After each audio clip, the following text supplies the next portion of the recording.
Ito ang pinakakilalang larawan ng Gumburza.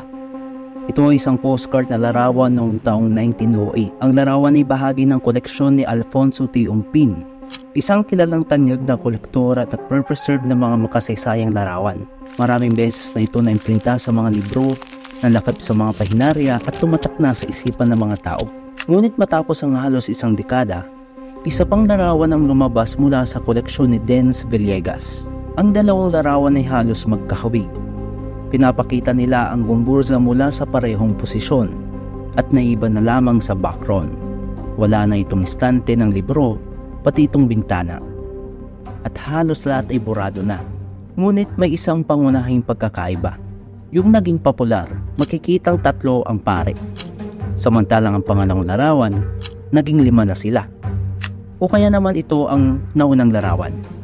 Tinanggal nga ba ni Umpin ang 2 pare na ito o pinatong lamang ang 2 pare? Aling larawan ang nagsasabi ng totoo? At maliban sa tanong na yun, sino ang 2 pare na kasama ng Gumburza?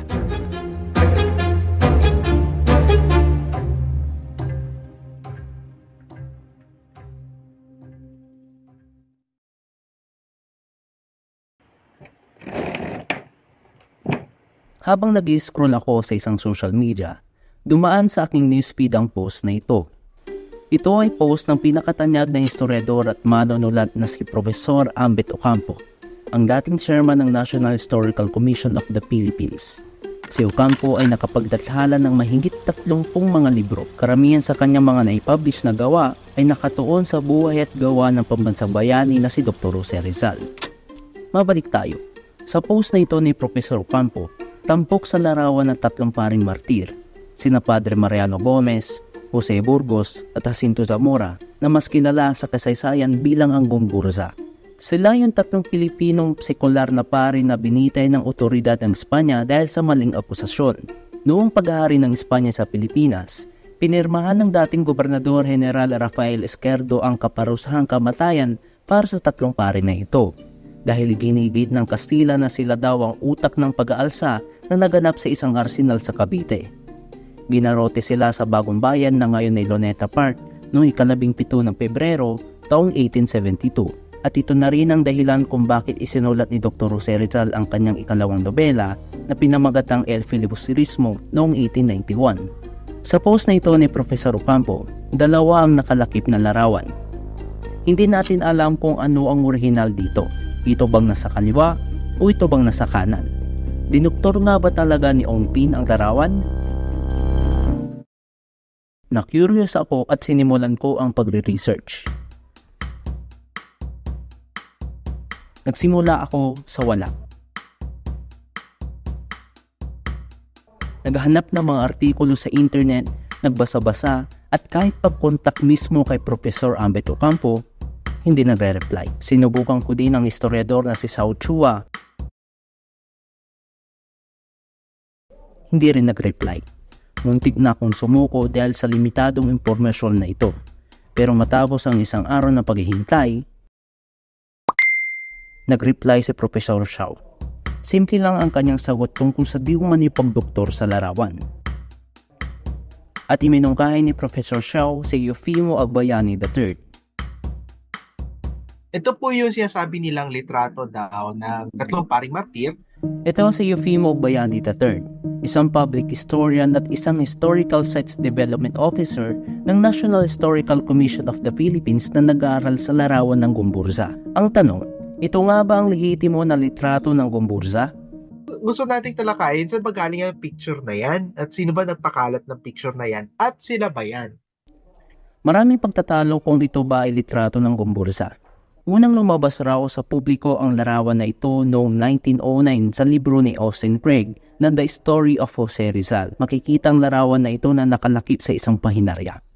Una, ang pinaka-maaga po nating nakitang instance ng picture na 3 sila ay sa Life, Lineage, and Labors of Jose Rizal na sinulat ni Austin Craig at nailabas noong 1909. No? So ito po yung page ng librong yon. Ito ang solo na larawan ni Padre Burgos na binigay ni Agbayani III na hawak ngayon ng National Historical Commission of the Philippines. Hawig na hawig si Padre Burgos. kumpirma na siya nga ito. Pati sa mga photographs niya, very consistent yung itsura niya. So we can get it out of the way yung nakaupo si Burgos. Sure na. No? Pero iba ang kaso ni na Padre Zamora at Padre Gomez. Si Padre Zamora naman, ito ang litrato na hawak ngayon ng National Museum. Bilog ang kanyang muka at meron din siyang bantayog. Pag pupunta po kayo sa National Museum, may painting ho doon ng pare na medyo bilogan ang muka. Ang nakalagay sa caption, Mariano Gomez. Pero, sa mga ibang application, yung painting na yan, ang madalas na interpretasyon, ito na yung back or image ni Gomez eh. Na si Burgos. So, sino na natitira? E di yung Zamora, Zamora. nabilog ang mukha. Ito naman si Padre Gomez. Maraming pagtatalo kung si Padre Gomez nga ba ang nasa larawan dahil sa larawan, halos silang tatlo ay bata pa. Marami na nagtataka, bakit itong tatlong to para magkakaedad lang, magkakabatch lang sa seminaryo. Ang isa sa mga tatlong paring martir, si Mariano Gomez, nasa 70 plus years old na. Nung namatay siya. So malaki yung agwat niya, kina Burgos at saka Zamora, na nasa 30 plus years old nung sila ay binitay. Ang pinakamatandang miyembro ay si Padre Mariano Gomez. 71 taong gulang siya nang sila ay binitay. At kung makikita sa larawan, ay mukhang bata pa dito si Padre Gomez. Pero hindi natin makumpirma kung kinuhanan nga ba ang larawan na ito taong 1872. Magbakasakali na lang tayo na maaaring nakunan ang larawan bago pa ang taong 1870. Sabihin na lang natin na nakunan ang litrato taong 1840 or 1850s.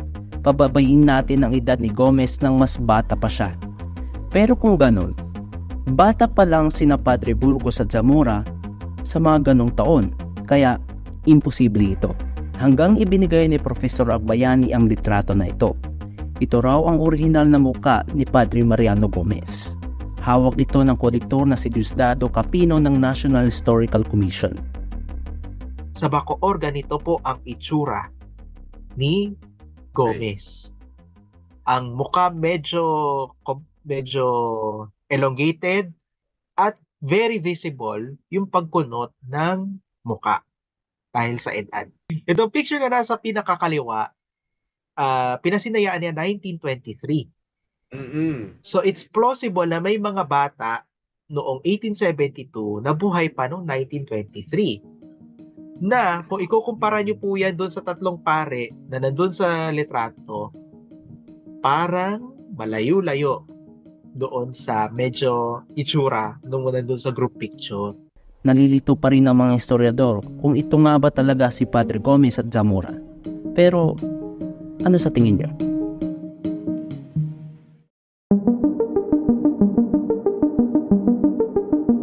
Maraming haka-haka at spekulasyon na manipula daw ang litrato na ito at ito daw ang orihinal na larawan. Pero ang tanong, paano na manipula ni Ong Pin ang larawan ngayong hindi pa naiimbento ang Photoshop noon? Nagsimula ako sa simpleng search at napadpad ako sa artikulo na ito. Maraming mga ibang paraan ng pagmamanipula ng litrato noon bago pa man umusbong ang Photoshop. Kabilang na ginagamit sa pagmamanipula ay ang paggamit ng tinta at pintura. Hindi na bago ang pagmamanipula noon. Isang halimbawa nito ay ang pagmamanipula sa ulo ng dating presidente ng Amerika na si Abraham Lincoln. Pinatong ang kanyang ulo sa dati ring presidente ng Amerika na si John C. Calhoun at hindi ito natuklasan sa loob ng halos isang siglo. At ang pagmamanipula sa relo ng isang sundalong Soviet noong kasagsagan ng labanan ng Berlin noong World War II. Ito si Carl, isang multimedia editor. Kumukuha siya ng mga landscape at portrait photography. Kung ako tatanungin mo, para sa akin, mas nauna tong kanan. Ang hirap naman kasi kung maglalagay ka o magpapatong ka ng ibang tao dito, nakaupo pa sila, nakaporma pa sila. Kaya kung ito nasa left side man, i-alter nila to, for sure hand painted dito ng isang artist. Kung mapapansin natin itong part na to, itong area na yan, yung texture ng brush, yung bristles ng brush, parang dumaan. May napansin din si Carl. I believe kuha ito ng isang photo studio. Yung sahig nila, uneven yung surface niya. Two-dimensional figure, pati nga itong parang bookcase sa likod. Hindi siya totoong bookcase. Sinabi ni Carl na parang kinuha sa studio ang larawan dahil makikita ang sahig at ang floor mat. Hinanap ko ang mga kilalang photo studio sa panahon na iyon. Maraming mga lumabas. Nagbasa-basa rin ako sa comment section, maraming mga opinyon. Ngunit may isang komento na pumukaw sa aking atensyon. Makikitang isang larawan na babae na hawig sa background ng gumbursa. Hinanap ko ang sinabing studio sa internet at ito ang lumabas. Daang-daang mga litrato na kuha ng A. Honest Photography Studio. Marami pang litrato ng kuha ng A. Honest Photography Studio na kahawig ang background ng gumbursa. Pinaniniwalaan na ang mga unang studio photography ay binuksan sa Pilipinas noong 1850s pa. Isa sa unang kilalang photography studio sa panahon na ito ay ang pagmamay-ari ng isang British photographer na si Albert Honest. Ang kanyang studio ay malapit sa kalsada ng Escolta at nagbukas taong 1864 pa.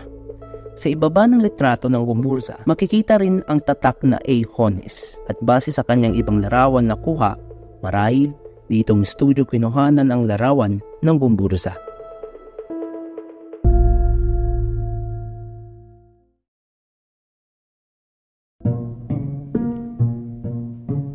Ngunit, sino nga ba ang dalawang pare na tinanggal dito? Biro pa ng isa, ito daw ay si Father Malyari na alam naman natin kung anong kanyang kwento. Haka ng karamihan ito ay sina Padre Mariano Sevilla at Padre Pedro Pelaez.